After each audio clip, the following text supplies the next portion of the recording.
महेंद्रपुर शहर और मेरा नाम राजा महेंद्र सिंह। यह 14 कोस उत्तर दक्षिण पूरे पश्चिम राज्य में मेरे पास एक पुत्री एक पुत्र है। पुत्री का नाम सुशीला कुमारी और पुत्र का नाम शंकर कुमार। और यह 14 कोस उत्तर दक्षिण पूरे पश्चिम में ना तो मुझे नौकर की कमी है, ना चाकर की, ना धन की, ना दौलत की। अब शंकर सुशीला भी बड़ी हो गई है, शंकर भी बड़ा हो गया है। इसे चलते हैं मंत्री को बुलाते हैं, कहीं अच्छा स्कूल में एडमिशन करवा देते हैं। सर्वप्रथम चलते हैं अपने मंत्री से मिलते हैं। आहो हमारा के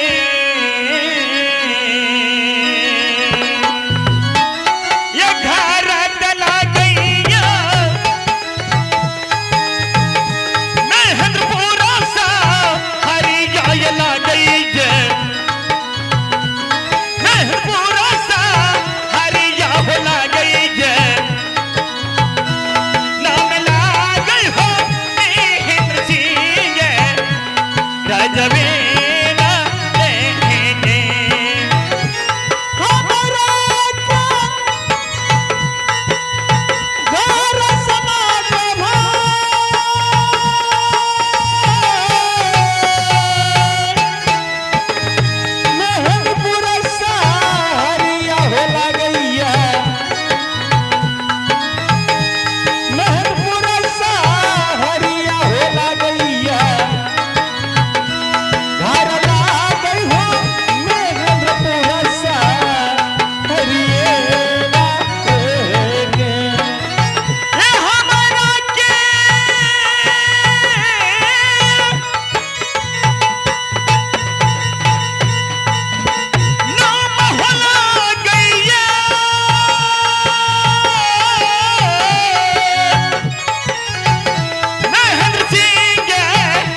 हेलो हेलो एकर कंडा मीठ बंद करता। हाँ हेलो बोल हेलो रेल हेलो हेलो आहो यहाँ के का हनियात भैया जी यहाँ रामी गेले भैया जी या सुनिया आगे के का हनिये ना देंगे यहाँ का बढ़ता समाज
hello check hello check hello check hello. कहते हैं हिंदू को राम राम मुसलमान को अल्लाह, हिंदू को राम राम मुसलमान को अल्लाह, एक मिलान से यही है धर्मशाला। आप लोग झूठे करते हल्ला खर्च करते मसल्ला, इतने टे नहीं बारी ने झारी गोभी के तरकारी अब मोछ नदारी बोले में तैयारी। आजकल के नारी दुल्हा ललक फुसला का सारी, साया पिनता अंगना बुहारी, बलोज पिनता पीठ उगारी, घोग तनता माथ उगारी, दान दहेज में फूली थारी, खाए लो खोलता पूरी तरकारी, खोर में रारी भैंस में पारी, हमार घर छा हल्दी बारी, नाम छा बसंत लाल बिहारी। हाँ तो आइए दोस्तों, आइए आप लोग के सामने में हमारे मेन कलाकार ओपिंदर जी लेडी सिंगर में आ रही है। हमारे ओपिंदर जी का मुखारती सब लोग परिचय सुनिएगा, हल्ला गुल्ला मत कीजिए। विशेष क्या कहूँ, जय हिंद जय भारत।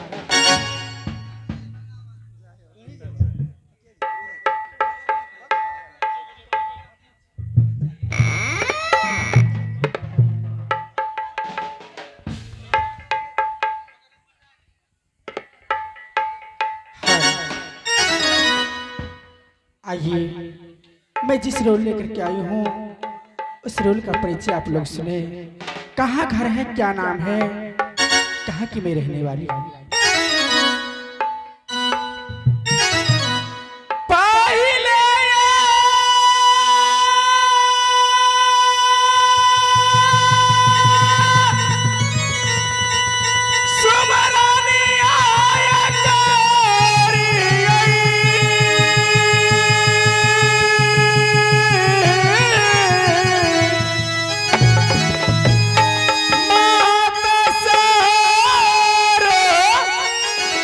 सती जी के सुमारा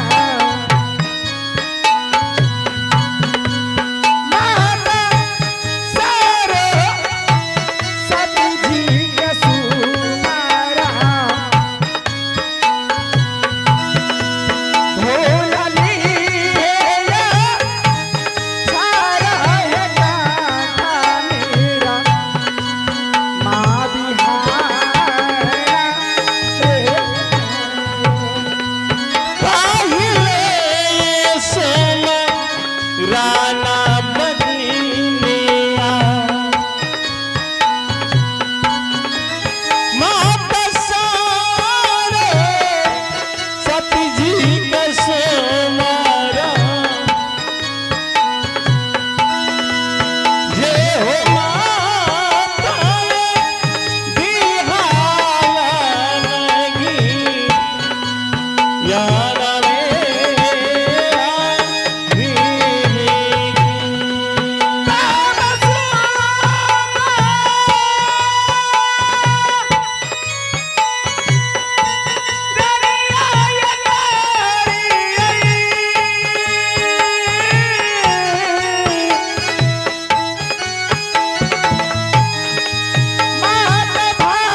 मेरा घर महेंद्रपुर शहर पड़ता है। पिताजी का नाम राजा महेंद्र सिंह, मेरा नाम सुशीला कुमारी और मेरे छोटी भाई का नाम शंकर कुमार। इतना ही कहकर के मैं प्रस्थान लेती हूँ। आगे की दृष्टि आप लोग देखें। हे अब तक यहाँ माँ के बारता है बहिनी, यहाँ माँ के बारता है बहिनिया, यहाँ छोड़ देलिए ना, यहाँ छोड़ देलिए यार। अब यहाँ माँ के बारता है बहिनिया, यहाँ माँ के बारता है बहिनिया, यहाँ रही गई ना, यहाँ रही गई मैया। आगे क्या बयाना बहिनिया है, आजू दिन सुनिहाना रे जान, जान है रे, आजू दिन सुनिहाना रे जान, आजू है सुनिहाया मोरे बाला मोरे जान। अब सुनिहा आगे की कहानी रे जान। हेलो। इससे पहले हम बोल के गए थे सर्वप्रथम मंत्री से मिलते हैं, उसके बाद आगे का कार्यक्रम। जय मंत्री, कहाँ गया रे? रे लाइन दोनों हेलो रे अपना महाराज खुश रहो। इतना स्पीड में चलता तुम्हारा मुंह नहीं टूटेगा रे। टूटेगा तो क्या होगा, बना लेंगे दूसरा। मुंह भी बन जाता दूसरा। कुम्हार भाई के कहेंगे 1 बलम 10 बना देगा। हट क्या कुम्हार का मुंह बना अच्छा रहता है। हाँ, मूर्ति जो बनाता है ना उसी के वो बना दो। अब पानी कैसे पिएगा तुमने? पानी पी लेंगे। ये सारी बात छोड़ो, सुनो। शंकर सुशीला को बुलाओ तो। किस लिए? आज उसे ले चलते कि अच्छा स्कूल में एडमिशन करवा देते हैं। ओ बात सही है महाराज। आप शंकर सुशीला पढ़ने के लायक हो गया है। हाँ। उसको स्कूल में नाम लिखा दीजिए, पढ़ेगा लिखेगा तब तक विद्वान बनेगा। सही बात है। ठीक है, हाँ अभी बुलाते हैं। बुलाओ, यहीं से बुला लो। ठीक है, हम यहीं से शंकर सुशीला बुलाते हैं। कंट्रोल करो ना, बाजा कहो। शंकर और सुशीला दरवाजे पर हाजिर हो जाइए। सब देखिए आ गई।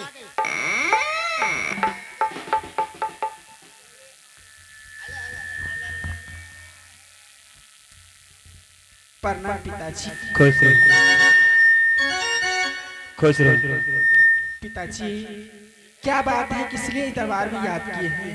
सुशीला, इसलिए हम बुलाए हैं कि तुम बड़ी हो गई हैं, पढ़ने की जोग हो गई हैं, चलो तुम्हें अच्छा स्कूल में एडमिशन करवा देते हैं। हाँ पिताजी, कोई बात नहीं, मैं भी पढ़ना चाहती हूँ। मैं भी सोचती हूँ पढ़ लिख करके कुछ